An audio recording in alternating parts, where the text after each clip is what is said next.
Assalamualaikum warahmatullahi wabarakatuh. Perkenalkan, nama Restavi Dayanti, NPM 21030101059. Dalam video ini, saya akan mempresentasikan materi tentang pemikiran ekonomi Islam masa dinasti Umayyah untuk memenuhi tugas mata kuliah Sejarah Pemikiran Ekonomi Islam yang diampu oleh Bapak Muhammad Hanafi Zuardi. Masa Bani Umayyah. Pada masa pemerintahan Muawiyah, didirikan kantor catatan negara dan merancang pola pengiriman surat melalui pos atau al-barid, serta seluruh fasilitas pendukungnya. Mencetak mata uang, mengembangkan jabatan kadi atau hakim sebagai jabatan profesional. Para kadi di masa itu dalam memutuskan suatu perkara tidak terpengaruh oleh kebijakan politik atau kekuasaan pemimpin negara sehingga mereka bebas memutuskan sesuatu termasuk dalam urusan yang berkaitan dengan para pejabat tinggi negara. Tradisi dan praktek ekonomi masa Daulah Umayyah. Pada tahun 693, Khalifah Abdul Malik secara bulat menetapkan untuk mencetak uang sendiri di Damaskus. Sementara itu, Hajjaj pada tahun berikutnya melakukan hal yang sama. Akibatnya masyarakat Arab sudah mulai mengenal sistem perhitungan. Ide ini juga diterima di Yaman, Syria, dan Irak. Kebijaksanaan yang dikeluarkan oleh Khalifah Abdul Malik tersebut sangat berpengaruh terhadap perekonomian dinasti itu. Sebab kita melihat, sebelum diberlakukannya kebijakan ini, mata uang yang beredar sebagai alat tukar adalah mata uang Roma dan mata uang Persia, yaitu dirham dan dinar. Dengan tidak adanya mata uang sendiri, tentu akan dapat mengurangi nilai-nilai persatuan dan kesatuan umat Islam di daerah yang demikian luasnya. Sehingga dapat dikatakan secara implisit kebijaksanaan Khalifah memiliki nilai-nilai esensial dalam mewujudkan persatuan dan kesatuan umat Islam dalam wilayah yang luas tersebut. Prinsip dasar ekonomi Islam masa dinasti Umayyah.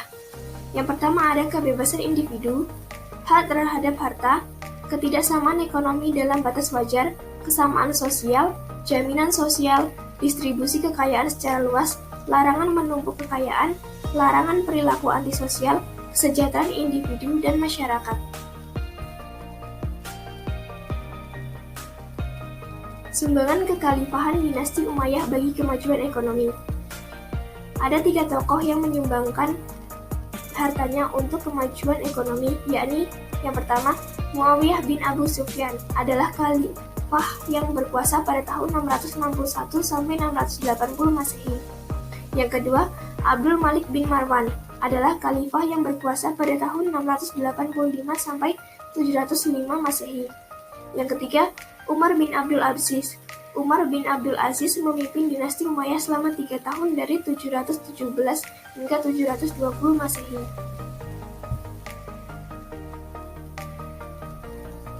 Pemikiran ekonomi menurut Khalifah Muayyah bin Abu Sufyan. Yang pertama, mampu membangun sebuah masyarakat muslim yang tertata rapi sebagai syarat kondusif dalam berekonomi. Kedua, membangun pasukan Damaskus menjadi kekuatan militer Islam yang terorganisir dan disiplin tinggi. Yang ketiga, mencetak mata uang, membangun birokrasi seperti fungsi pengumpulan pajak dan administrasi politik. Yang keempat, mengembangkan jabatan kadi atau hakim sebagai jabatan profesional. Yang kelima, menerapkan kebijakan pemberian gaji tetap kepada para tentara. Pemikiran ekonomi menurut Abdul Malik bin Marwan, yakni mengembangkan pemikiran yang serius terhadap penerbitan dan pengaturan uang dalam masyarakat Islam, menjatuhkan hukuman ta'zir kepada mereka yang mencetak mata uang di luar percetakan negara, melakukan berbagai pembenahan administrasi pemerintahan dan memberlakukan bahasa Arab sebagai bahasa resmi administrasi pemerintahan Islam. Pemikiran ekonomi menurut Umar bin Abdul Aziz. Ada banyak pemikiran ekonomi menurut Umar bin Abdul Aziz, di antaranya menyerahkan seluruh harta kekayaan pribadi dan keluarganya yang diperoleh secara tidak wajar kepada Baitul Mal. Tidak mengambil sepeser pun dari Baitul Mal termasuk pendapatan fa'il yang menjadi haknya. Memprioritaskan pembangunan dalam negeri, melindungi dan meningkatkan taraf hidup masyarakat secara keseluruhan, menghapus pajak terhadap kaum muslimin, mengurangi beban pajak kaum Nasrani, membuat aturan tukaran dan timbangan, membasmi kerja paksa, memperbaiki tanah pertanian, menggali sumur, pembangunan jalan, membangun tempat penginapan para musafir, dan menyantuni fakir miskin. Menetapkan gaji pejabat sebesar 300 dinar dan dilarang pejabat tersebut melakukan kerja sampingan. Selain itu, pajak yang dikenakan kepada non-muslim hanya berlaku kepada 3 profesi, yaitu pedagang, petani, dan tuan tanah. Melarang penjualan tanah garapan agar tidak ada penguasaan lahan. Menerapkan kebijakan ekonomi daerah. Dalam menerapkan negara yang adil dan makmur. Pemasukan negara berasal dari zakat, hasil rampasan perang, pajak penghasilan, pertanian, dan hasil pemberian lapangan kerja produktif kepada masyarakat luas. Kembalinya syariat Islam dan semua ketinggalan serta kesempurnaannya untuk mewarnai seluruh aspek kehidupan. Selanjutnya ada pemikir ekonomi dari kalangan ulama dan fuqaha, yakni Zaid bin Ali, Abu Hanifah, dan Al-Auza'i.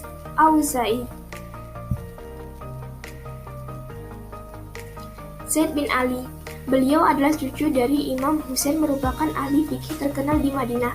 Pemikiran dari pandangan Zaid seperti yang dikemukakan oleh Abu Zahra adalah memperbolehkan penjualan suatu komoditi secara kredit dengan harga yang lebih tinggi dari harga tunai dengan alasan penjualan secara kredit dengan harga lebih tinggi daripada harga tunai merupakan salah satu bentuk transaksi yang sah dan dapat dibenarkan selama transaksi tersebut dilandasi oleh prinsip saling ridho antar kedua belah pihak. Pada umumnya, keuntungan yang diperoleh para pedagang dari penjualan secara kredit merupakan murni bagian dari sebuah perniagaan dan tidak termasuk riba.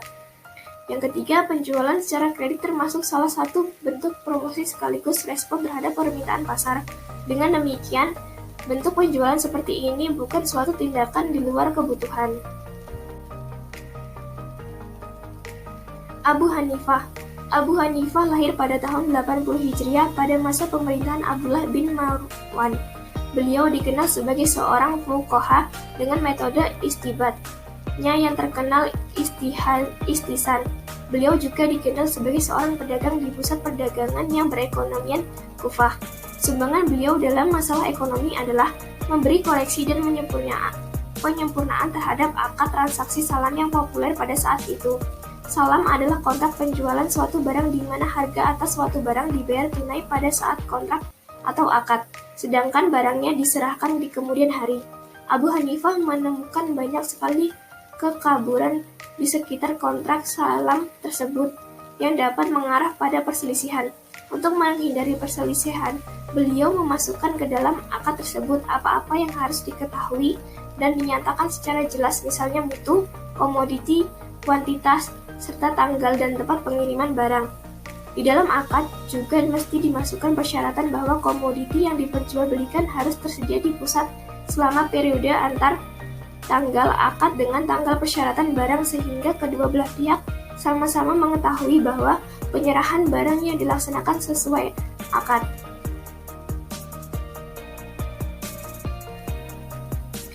Al-Auza'i.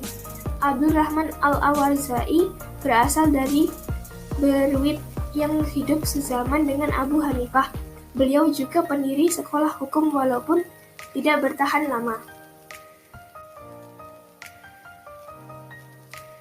Pemikiran Al-Auza'i adalah membenarkan kebebasan dalam kontrak dan memfasilitasi orang-orang dalam transaksi mereka, memberlakukan sistem bagi hasil pertanian karena sistem ini dibutuhkan, seperti halnya ia membolehkan bagi hasil keuntungan, dalam hal ini modal dipinjamkan dalam bentuk tunai, menggunakan pendekatan yang lebih fleksibel dalam konteks salam.